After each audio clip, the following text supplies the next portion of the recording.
باللہ السمیع العلیم من الانسان المفسدین الرجیم بسم اللہ والحمد للہ رب العالمین الرحمن الرحیم علی کل شیء قدیر الحمد للہ رب العالمین الرحمن الرحیم مالک یوم الدین الصلاة والسلام علی نبی الکریم احسن الکلام کلام اللہ احسن سنت سنت رسول اللہ احسن ولایت ولایت اولیاء اللہ لا خوف علیہم ولا هم یحزنون صدق اللہ العظیم۔ تمام جہان، تمام کائنات، روئے زمین پر بسنے والے تمام انسان اور جاندار کے لیے میں اللہ وحدہ لا شریک سے سلامتی، بقا، خوشحالی، آسودگی اور برکتیں اور رحمتوں کی دعا کرتا ہوں۔ اللہ سے یہی استدعا ہے کہ سب کی سلامتی ہمیشہ کے لیے قائم رہے، آمین۔ آج میرا موضوع جو ہے وہ سورۃ الانفال ہے۔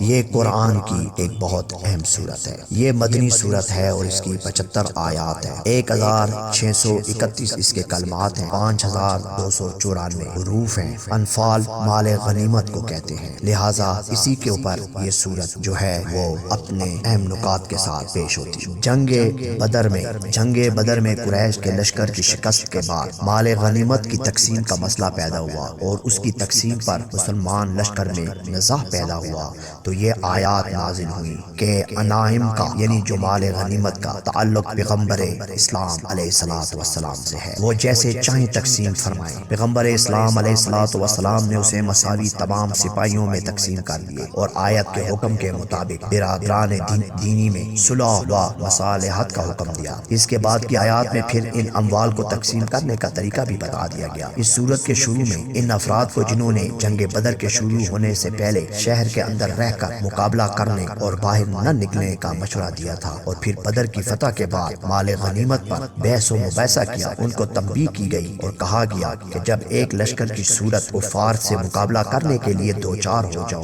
تو ان سے مقابلے میں پیٹھ نہ پھیرو، جس نے ایسا کیا وہ اللہ کے غضب میں گر جائے گا۔ جنگ بدر میں اللہ وحدہ لا شریک کی مدد مختلف طریقوں سے شامل حال رہی۔ گھبراہٹ کے وقت مسلمانوں کے دلوں کو اللہ نے اطمینان سے بھر دیا۔ رات کو بارش ہوئی جس کی وجہ سے مسلمانوں کو پانی کافی مقدار مل گئی۔ مسلمان چونکہ وادی کے بالائی حصے میں تھے اس لیے بارش کی وجہ سے ریت جم گئی اور زمین مضبوط ہو گئی جس پر قدم جم سکتے تھے۔ کفار کے نشیب میں ہونے کی وجہ سے وہاں اس بارش کی بدولت کیچڑ ہو گیا جس کی وجہ سے پاؤں دھنسنے لگے۔ نبی علیہ السلام نے جنگ کے شروع ہوتے ہی وقت مٹی پر شعت الوجوہ پڑھ کر کفار کی طرف پھینکی اور اس صورت میں اسی لیے کہا گیا کہ وہ ہاتھ تو رسول کا تھا مگر حزب اللہ کی تھی۔ مکہ سے روانہ ہوتے وقت کفار نے کعبہ کے پردے کو پکڑ کر دعا مانگی تھی کہ دونوں گروہوں میں سے جو بہتر ہو اسے فتح عطا فرما۔ ابو جہل نے کہا تھا کہ جو حق پر ہوا اسے فتح دے۔ اللہ وحدہ لا شریک نے اس کی یہ دعائیں بھی حرف بحرف پوری کی اور یہی اشارہ یہاں آیت میں دیا گیا۔ اس جنگ میں فرشتوں نے لشکر اسلام کی مدد کی۔ نبی علیہ السلام نے اپنی کم تعداد کو دیکھ کر مسلمانوں کو اللہ کے وعدے کی نوید سنائی تھی کہ آسمانی فرشتوں کی عظیم جماعت تمہاری مدد کو پہنچے گی۔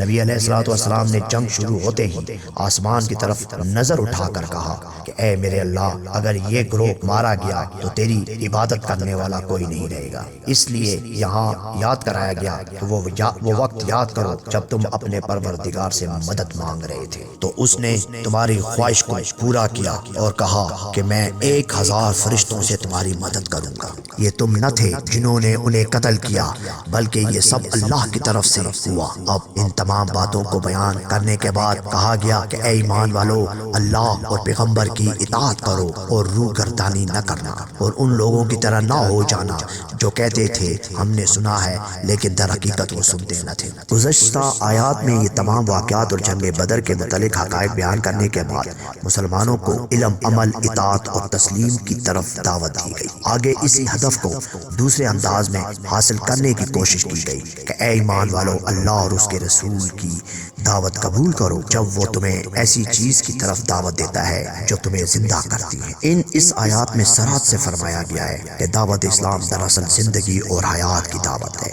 حیات روحانی، حیات مادی، حیات ثقافتی، حیات اقتصادی و حیات سیاسی۔ حقیقی مفہوم کے ساتھ حیات اخلاقی اور حیات اجتماعی، یہ جو جتنی بھی اس کے اندر حیات پائی گئی ہیں، جن کے میں نے نام لیے، اور میں نے ٹھہر ٹھہر کے نام اس لیے لیے تاکہ سمجھ، ایک مادی طور پر بھی حیات ہوتی ہے، ایک روحانی طور پر بھی حیات ہوتی ہے، ایک ثقافتی طور پر بھی حیات ہوتی ہے، حیات زندگی ہے، ایک اقتصادی طور پر بھی حیات ہوتی ہے، ایک سیاسی طور پر بھی حیات ہوتی ہے، اور ایک حیات اخلاقی بھی ہوتی ہے، اجتماعی بھی ہوتی ہے۔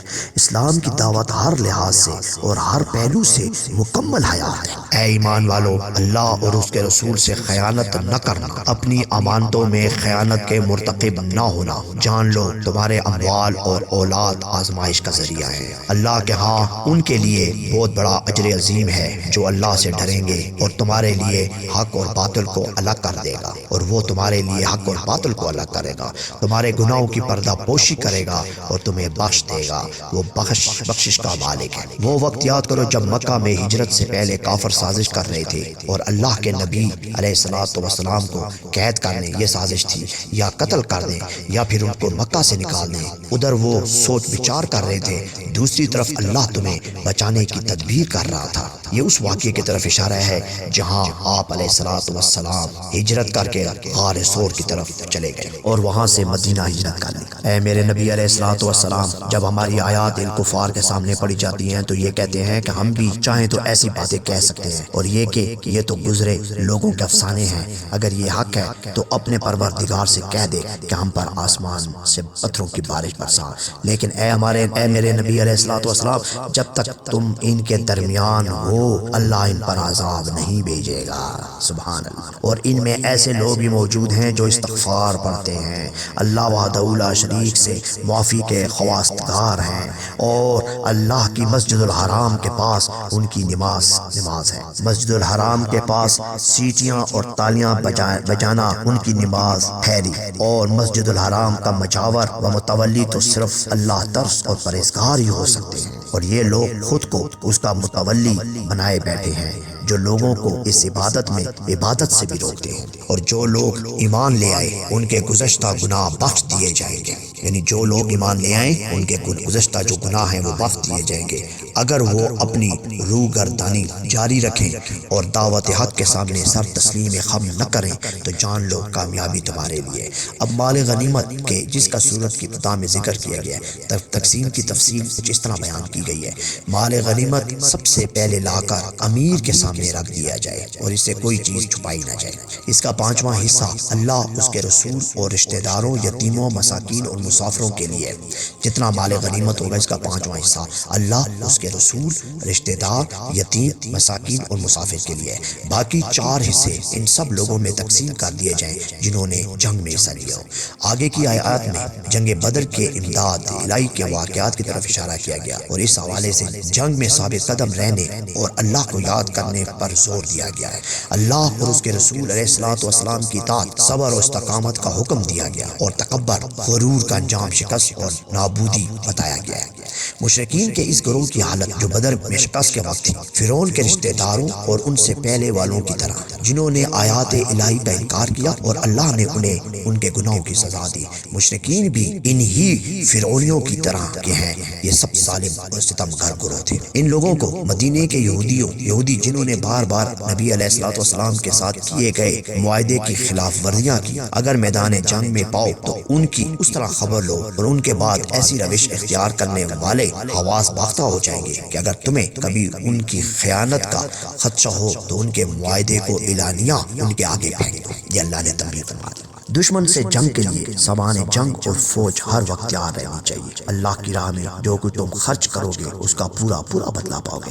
اے نبی علیہ السلام، اگر دشمن صلح اور امن کی طرف مائل ہو جائے تو تم بھی ان کے لیے آمادہ ہو جاؤ اور اللہ پر بھروسہ کرو۔ اگر وہ بدنیتی رکھتے ہوں گے تو اللہ تمہاری مدد فرمائے گا۔ اگر تمہارے ساتھ 20 صابر آدمی بھی موجود ہوں گے تو اللہ کی راہ میں کی جانے والی جنگ میں وہ 200 پر غالب آ جائیں گے، اور اگر 100 ایسے آدمی غازی ہوں گے تو 1000 آدمی پر بھاری ہوں گے۔ یہاں قیدیوں کے متعلق کہا گیا ہے کہ کسی نبی کو زیب نہیں دیتا کہ اس کے پاس قیدی ہوں۔ جنگ بدر میں قیدیوں کو فدیہ دے کر رہا کر دیا گیا تھا، اور جو فدیہ نہ دے سکے تھے ان کو مسلمانوں کو تعلیم دینے کی ذمہ داری سونپی گئی تھی۔ اور وہ جو ایمان لائے اور انہوں نے ہجرت کی اور اپنے مالوں اور جانوں کے ساتھ جہاد کیا، اور وہ جنہوں نے مدد کی اور پناہ دی، ایک دوسرے کے دوست ہیں۔ اور وہ جو ایمان لائے اور انہوں نے ہجرت نہیں کی، تم ان کے بارے میں جواب دہی نہیں رکھتے۔ اور جنہوں نے ہجرت کی اور راہ خدا میں جہاد کیا اور جنہوں نے ان کو پناہ دی، وہ حقیقی مومن ہیں۔ اور بعد میں ایمان لائے اور ہجرت کر کے تمہارے پاس آئے اور جہاد کیا، وہ تم میں سے ہیں۔ یقیناً اللہ ہر چیز کو جانتا ہے۔ یہاں پہ سورہ انفال اپنے اختتام کو پہنچتی ہے۔ اللہ نے اس میں بڑے واضح طور پہ بیان فرما دیا ہے، اور یہ ایک چھوٹی اور بڑی اعلیٰ صورت ہے۔ اس کے اندر مال غنیمت کو اللہ نے بڑے ہی اعلیٰ طریقے سے بیان فرمایا ہے۔ وآخر الدعوانا الحمد للہ رب العالمین، سبحان ربک رب العزت عما یصفون، وسلام علی المرسلین، والحمد للہ رب العالمین۔ السلام علیکم ورحمۃ اللہ وبرکاتہ ومغفرتہ۔